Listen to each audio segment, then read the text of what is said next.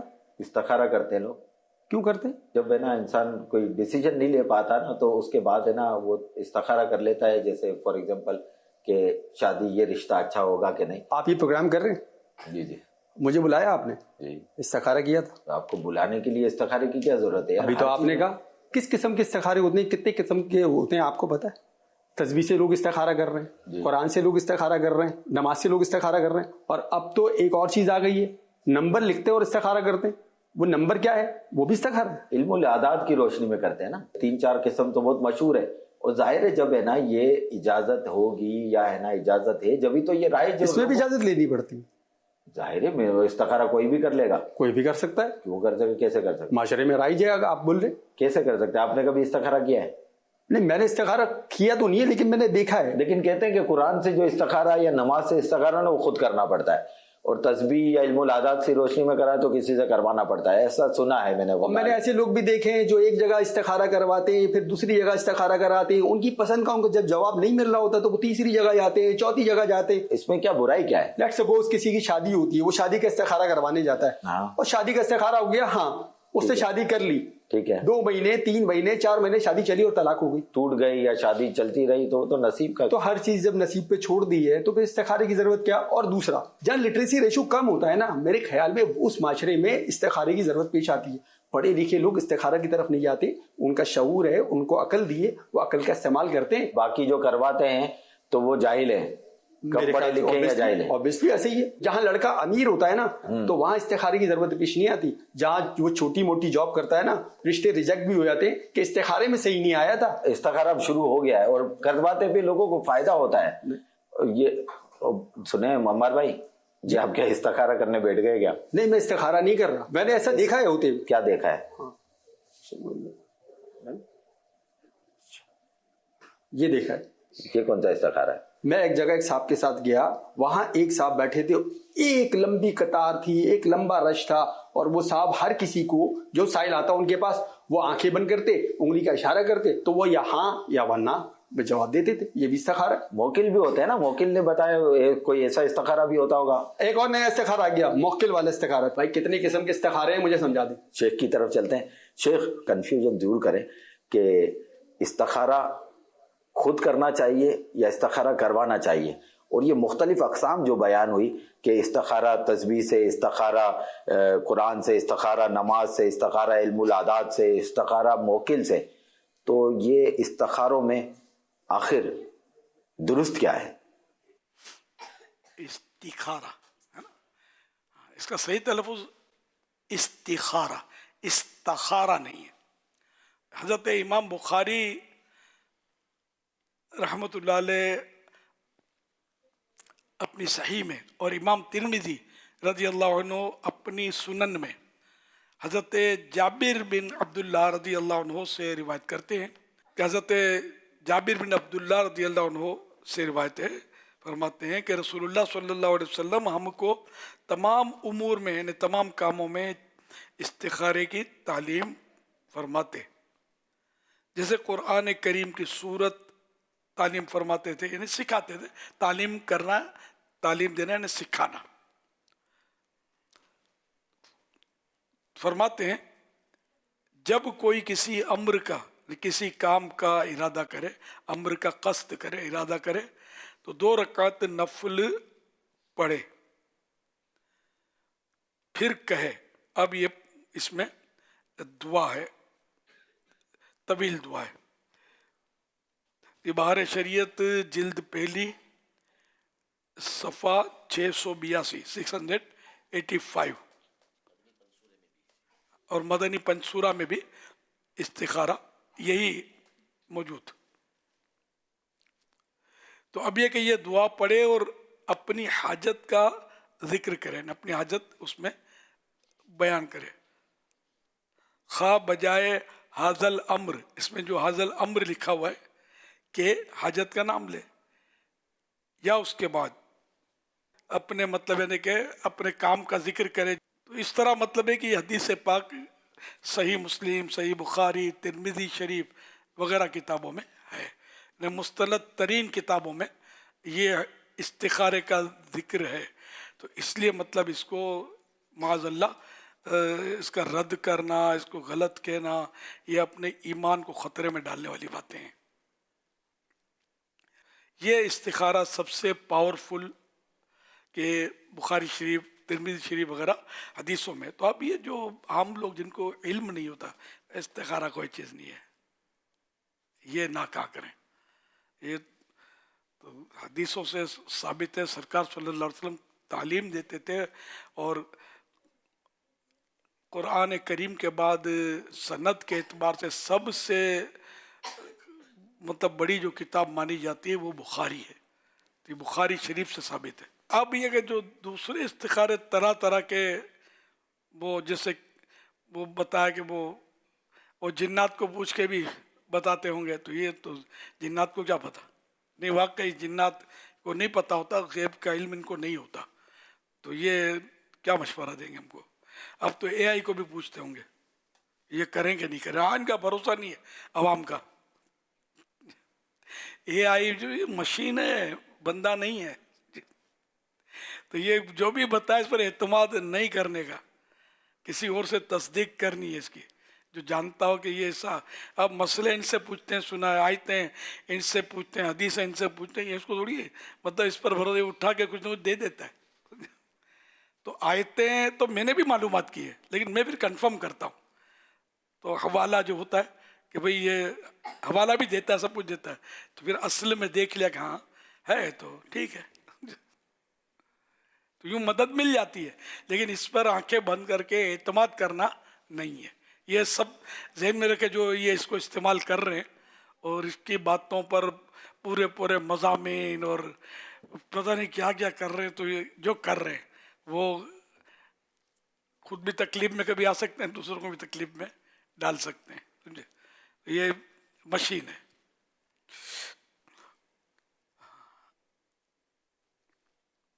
صلو علی الحبیب صلی اللہ علیہ محمد صلی اللہ علیہ وسلم. اچھا، انہوں نے کہا کہ جو استخارہ ہے وہ اپنی مرضی کا لوگ تلاش کرتے ہیں. تو سب سے پہلے تو استخارے کے حوالے سے یہ ارشاد فرما دیجئے کہ استخارہ ہمیں کرنا کس کام کا چاہیے، یعنی جو ہمیں کنفرم ایک تو ہوتا ہے کہ ہم نے کرنا ہی کرنا ہے، تو کیا اس میں بھی استخارہ کیا جائے، یا ایک چیز نیکی والی کام، نیکی کا کام ہے جیسے نماز پڑھنا ہے، نفل پڑھوں یا نہیں پڑھوں، یا حرام سے بچنا ہے، اس سے بچوں یا نہیں بچوں، تو کیا اس کے لیے بھی استخارہ کیا جائے گا؟ جو فائنل ہے اس کے لیے تو استخارہ نہیں ہو سکتا. جس میں وہ کروں کہ نہیں کروں، کچھ اس میں جو ہوتا نا، تو اس کے لیے یہ مشورہ طلب کرنا ہے. گویا جیسے مشورہ طلب کرتے ہیں تو گویا ہم نے اللہ سے مشورہ کر رہے ہیں، اللہ پاک سے. یہ تو اب جو ہے ہی حرام، تو وہ اگر استخارے میں حلال آ بھی گیا بالفرض، کسی کو شیطان نے کچھ ترکیب بنا دی تو حلال تھوڑی ہو جائے گا، وہ تو ہے ہی حرام. اور جو کرنے کا فائنل ہو گیا کہ یہ کرنا ہی اپنے کو، اب استخارے کی حاجت نہیں ہے. اچھا، بعض باتیں ایسی ہوتی ہے کہ کسی کو استخارہ آ گیا تو ایک مثال کیا بولتے ہیں، کہاوت ہے نا کہ بندر کے ہاتھ میں استرا آ گیا، تو اس کو مطلب استخارے کا طریقہ آ گیا. یہ سچا واقعہ بتا رہا ہوں. تو اس نے بھائی صاحب نے، ان کے علاقے میں قتل ہو گیا، تو ان کے پاس آئے، بولا کہ قاتل. تو اس نادان نے وہ اپنے حساب سے استخارہ کیا، حدیث کا استخارہ نہیں، دوسرا کوئی استخارہ کیا اور قاتل کا نام اس نے نکال کے دے دیا. اب آگے مت پوچھو کیا ہوا ہوگا، مجھے بھی نہیں پتا آگے کیا ہوا. تو اس طرح بھی مطلب ہوتے ہیں استخارے. تو یہ نہیں کرنا ہے. چور نہیں پکڑے جاتے استخارے سے، چور پکڑنے کا طریقہ لکھا ہے، لیکن یہ کہ یہ بھی کہا گیا کہ اس پر حد، یعنی جو بھی شریعت کے جو احکام ہیں وہ جاری نہیں ہوں گے، یہ فائنل نہیں ہوگا. کہ کوئی استخارے سے جو بھی ہم نے سیکھا، جو حاصل کیا، تو یہ مطلب اس کو ہم یقینی خبر نہیں کہہ سکتے کہ 100% بس یہی ہے. ہماری کوتاہیاں، ہماری غلطیاں بھی ہوتی ہیں. تو خوابوں میں بھی جو ہوتا ہے، تو اس پہ یہ حجت یعنی دلیل نہیں ہوتے. اس لیے اب استخارے کے کئی طریقے بزرگوں سے بھی رائج ہیں، غلط ان کو بھی نہیں کہنا ہے، سمجھے، لیکن پرفیکٹ یعنی زیادہ مضبوط ہر حدیث میں جو آیا تو وہی زیادہ مضبوط ہے. یہ بھی ارشاد فرما دیں جیسے اب جیسے انہوں نے نکاح والی بات کی تھی کہ رشتہ آتا ہے، اب امیر آدمی ہیں، امیر کے ہاں سے رشتہ آیا تو وہ استخارے کی ضرورت ہی محسوس نہیں کر رہے، غریب ہے تو اس کو ٹالنے کے لیے پھر جو ہے وہ استخارہ کیا جاتا ہے. تو ایک تو اس پہ یہ ارشاد فرما دیں کہ امیر غریب سے ہٹ کر جو استخارہ ہم نے کرنا ہے تو پہلے کیا ہم جیسے رشتے ہی کی بات لینے تو کیا پہلے ہم مکمل معلومات لیں گے یا نہیں لیں گے، یا ویسے ہی ڈائریکٹ استخارہ کر لیں؟ پہلے اس کے نظریات کی، اس کے حالات کی، اس کے کام کاج کی، اس کے گھر کے باہر کے ماحول کی، ان تمام چیزوں کی معلومات لی جائے گی یا نہیں لی جائے گی، پھر اس کے بعد استخارہ کروایا جائے گا، یا ویسے ہی ڈائریکٹ استخارہ کروا لیں؟ بیان فرمایا آپ نے کہ یہ پہلے تو انکوائری کر لی جائے. اب اپنا جیسے کہ یوں مطلب ذہن بنا کہ یہاں اگر درست ہے تو ہو جانا ہے. اب اس کے لیے استخارہ کیا واقعی یہ درست ہے یا کہیں ہم کوئی نقصان میں تو نہیں رہیں گے، اب استخارہ کریں، پہلے اپنی انکوائری کر لیں. صلو علی الحبیب صلی اللہ علیہ محمد. امیر علیہ السلام سے میرا سوال ہے کہ مولا علی کا فرمان ہے کہ تعجب ہے اس شخص پر جو سامان نجات رکھنے کے باوجود ہلاک ہو جاتا ہے. پوچھا گیا سامان نجات کیا ہے؟ آپ نے فرمایا استغفار. تو حضور یہ ارشاد فرمائیے کہ ہماری استغفار کی عادت کس طرح بن سکتی ہے؟ استغفار لفظ نہیں ہے، استغفار. استغفار استغفار کے معنی ہے مغفرت طلب کرنا، اللہ پاک سے اپنے گناہوں کی معافی چاہنا، بخشش چاہنا، استغفار. اچھا، سرکار صلی اللہ علیہ وسلم بھی استغفار روزانہ 70 مرتبہ یا 100 مرتبہ مختلف روایتیں فرماتے تھے. تو یہ استغفار جو ہے کہ یہ گناہ کے لیے ہی نہیں کیا جاتا، سرکار میں تو کوئی گناہ ہی نہیں نا، معصوم ہے، تو اس درجے بلند ہوتے ہیں. یا کوئی خلاف اولا ٹائپ کا فعل ہو گیا، جیسے کئی بزرگوں سے استغفار، تو یہ تو بڑے نیک ہوتے تھے، گناہ نہیں کرتے تھے، درجے بلند ہونا وغیرہ. تو یوں ان کی برکتیں استغفار کی، اور یہ اللہ کی جناب میں عاجزی استغفار. تو بہرحال یہ کہ استغفار میں تو سمجھو کہ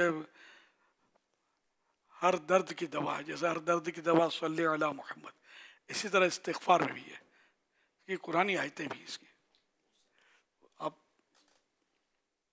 نوح علیہ السلام نے اپنی قوم کو استغفار کا حکم دیا تھا، اور اس پر یہی ارشاد فرمایا تھا کہ آسمان سے اللہ تبارک و تعالیٰ بارش بھی نازل فرمائے گا، بچوں کے ذریعے، اموال کے ذریعے تمہارے مدد بھی فرمائے گا. یعنی اولاد کے لیے بھی استغفار، مال میں بڑھوتری کے لیے بھی استغفار، بارش کے نزول کے لیے بھی استغفار، ان تمام چیزوں کے لیے استغفار یہ فائدہ دیتا ہے.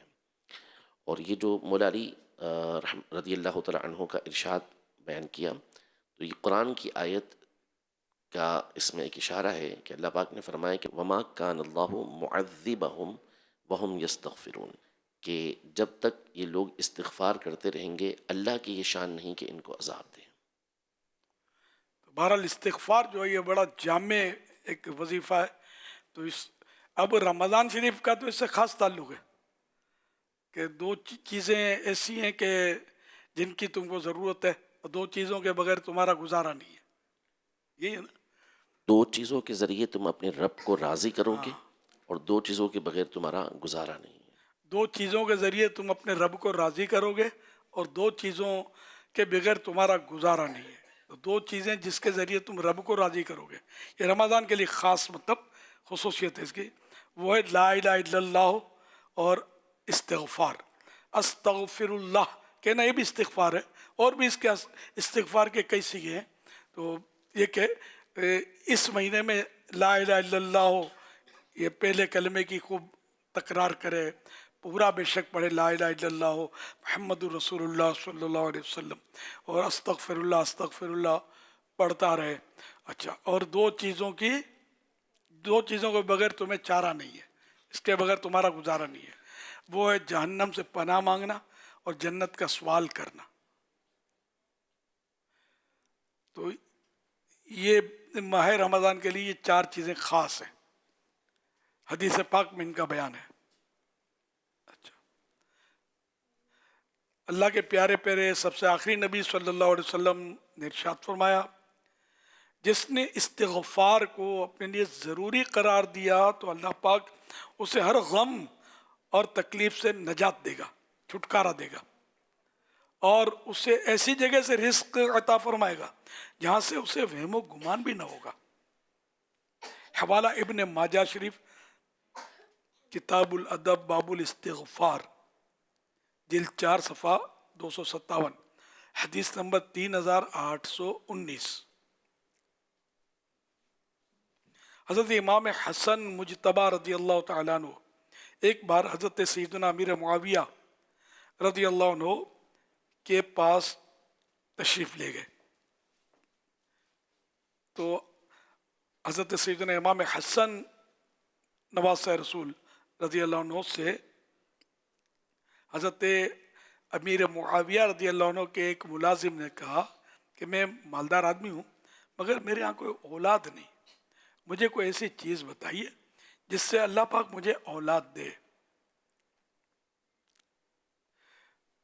تو آپ رضی اللہ عنہ نے فرمایا استغفار پڑھا کرو. اس نے استغفار کی یہاں تک کثرت کی کہ روزانہ 700 مرتبہ استغفار پڑھنے لگا. اس کی برکت سے اس شخص کے یہاں 10 بیٹے ہوئے. جب یہ بات حضرت امیر معاویہ رضی اللہ عنہ کو حضرت امیر معاویہ رضی اللہ عنہ کو معلوم ہوئی تو انہوں نے اس شخص سے فرمایا کہ تو نے حضرت امام حسن رضی اللہ عنہ سے یہ کیوں نہ دریافت کیا کہ یہ عمل آپ نے کہاں سے فرمایا. دوسری مرتبہ جب اس شخص کو نواسہ رسول حضرت امام حسن مجتبی رضی اللہ عنہ سے ملاقات کا شرف حاصل ہوا تو اس نے یہ دریافت کیا تو حضرت سیدنا امام حسن رضی اللہ عنہ نے فرمایا کہ تو نے حضرت ہود علیہ السلام کا قول نہیں سنا جو انہوں نے فرمایا وَيَزِدْكُمْ قُوَّةً إِلَىٰ قُوَّتِكُمْ، اور حضرت نوح علیہ السلام کا یہ ارشاد نہیں سنا يُمْدِدْكُمْ بِأَمْوَالٍ وَبَنِينَ. حوالہ تفسیر مدارک سورہ ہود، تحت الآیہ 52 سے 502. تو یوں مطلب استغفار کا قرآن سے انہوں نے مطلب ہے کہ ثبوت پیش کیا. استغفار کے فوائد کا انہوں نے قرآن سے ثبوت پیش کیا کہ انبیاء نے اصل میں استغفار کا حکم دیا تھا اپنی قوم کو کہ اگر تم استغفار کرو گے تو تمہیں یہ فائدے حاصل ہوں گے، تمہاری قوت میں بھی اضافہ ہوگا، مال میں بھی، اولاد میں بھی، اور آسمان سے بارش بھی برسائی جائے گی، یہ سارے فوائد حاصل ہوں گے. صلو علی الحبیب صلی اللہ علی محمد. میرا آپ سے یہ سوال ہے کہ بعض لوگ اپنے رشتہ داروں کو زکوٰۃ دینے سے ہچکچاتے ہیں یا کسی اجنبی کو دینا بہتر سمجھتے ہیں، کیا اپنے خاندان میں زکوٰۃ دینا جائز ہے؟ رشتہ دار جو ہے نا، اگر ان میں کوئی حقدار ہے اور ایسا رشتہ دار ہے جس کو زکوٰۃ دی جا سکتی ہے تو اس کو زکوٰۃ دینا افضل ہے جبکہ وہ حقدار ہے. بعض رشتوں میں نہیں دی جا سکتی، مثلا میاں بیوی یہ زکوٰۃ ایک دوسرے کو نہیں دے سکتے ہیں، رشتہ دار یہ بھی ماں بیٹے ہے نا، ماں بیٹے ایک دوسرے کو نہیں دے سکتے، نانی نواسی ایک دوسرے کو نہیں دے سکتے، پوتی دادی پوتا، یہ رشتے جو ہے نا، تو کچھ رشتے سے جن میں زکوٰۃ نہیں دی جا سکتی، باقی جو ہے دور کے جیسے رشتہ. اس کے علاوہ جو رشتہ دار ہوتے ہیں خالہ کو دے سکتے ہیں نا. اپنی اصل کو نہیں دے سکتے، ماں باپ، ان کے ماں باپ اوپر تک، اصول و فرع. اسی طرح فروع جیسے بیٹا بیٹی، پوتا پوتی، نواسہ نواسی، ان کو نہیں دے سکتے، اور میاں بیوی ایک دوسرے کو نہیں دے سکتے. باقی اس کے علاوہ رشتہ دار ہونے کی بنیاد پر زکوٰۃ کا حکم نہیں لگتا، وہ دی جا سکتی ہے. خالہ ہے، ماموں ہے، چاچا ہے، اگر یہ حقدار ہیں تو دے سکتے ہیں، بلکہ افضل ہے نا یہ ان کو دینا. ہاں، سادات کرام ایک دوسرے کو نہیں دے سکتے، چاہے رشتہ دار ہوں یا نہ ہو. سادات کرام پر زکوٰۃ کے شرائط پائے گئے تو فرض تو ہے، لیکن پھر یہ غیر سید جو شرائط جس میں پائے جائیں اس کو دیں گے.